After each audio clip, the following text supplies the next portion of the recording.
Close your eyes right now and listen. Traffic, a fan, someone's footsteps upstairs. Now imagine all of that gone. No hum, no engine, no voices. Just wind and your own heartbeat. That silence would not feel peaceful to you. It would feel like the seconds before something goes wrong.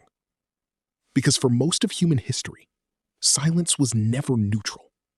Silence was data. Here's the part almost nobody talks about.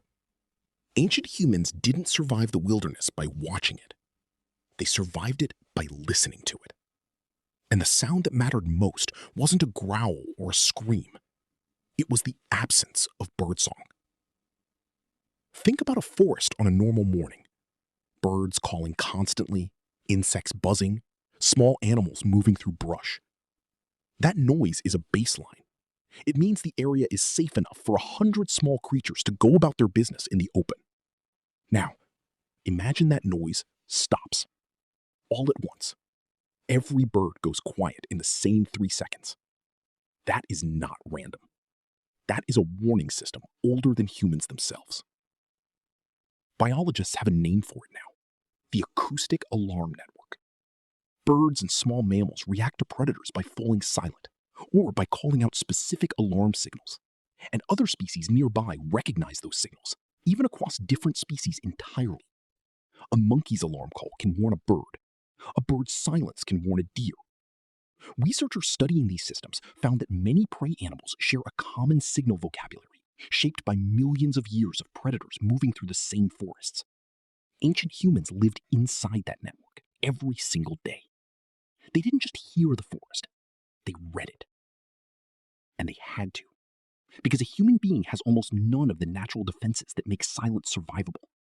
No claws built for speed, no fur thick enough to matter, no nose sensitive enough to catch a predator's scent from 200 meters out. What humans had instead was pattern recognition, tuned by generations of people who didn't run fast enough and didn't come home. So the ones who survived were the ones who noticed absence, not the growl. The gap where sound should have been. Picture walking toward a waterhole 40,000 years ago. You hear birds the entire way. Then, 30 meters out, nothing. No calls, no wing beats, no rustling in the grass. Every experienced person in that group would stop immediately, because that silence means one of two things. Something dangerous is already at the water, or something dangerous is moving through the brush between you and it. Either way, the smart move is the same. You don't walk forward to find out. You wait, or you go around. That single decision, repeated correctly across a lifetime, is the difference between an elder and a name nobody remembers. Wind carried its own message too. Not the sound of wind itself, but what it did to scent and hearing. A strong wind blowing toward you meant you could smell what was ahead before you saw it, and it meant nothing behind you could smell you either. A wind blowing at your back did the opposite.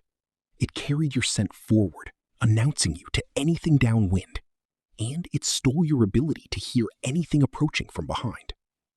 Experienced trackers didn't just watch wind direction. They planned entire routes around it, approaching prey from downwind and avoiding dangerous ground when the wind worked against them. This is why so much ancient movement happened at specific times of day. Dawn and dusk aren't just when predators hunt. They're when wind patterns shift and settle, when the acoustic landscape becomes briefly unreliable. The humans who paid attention to that shift moved differently during those windows. Slower, closer together, more silent themselves. And that's the detail that changes everything. Ancient humans weren't only listening to the world, they were managing their own sound to stay inside it safely. Loud, careless movement didn't just risk scaring away food.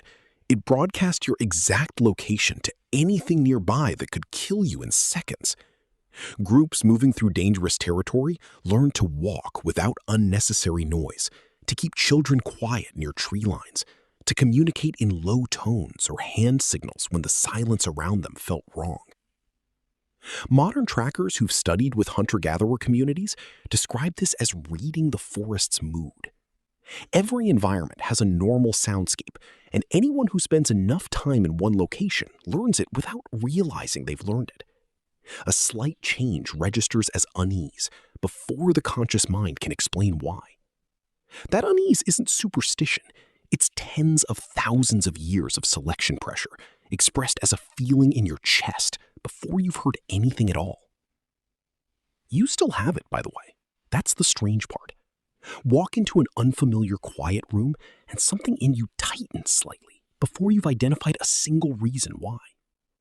Step outside at night and notice the crickets suddenly stop and your body reacts before your brain finishes the thought. That reaction is not modern anxiety. It's an inheritance, a warning system built for a world your body still half believes it's living in. Because your ancestors, who ignored that gap in the birdsong, who kept walking toward the silence instead of stopping, mostly didn't get to have descendants. The ones who did are the reason you're hearing this at all. So the next time a room goes unexpectedly quiet and something in you sits up and pays attention, that's not nothing. That's the oldest alarm system humans ever built, still running, still listening for the sound that used to mean everything.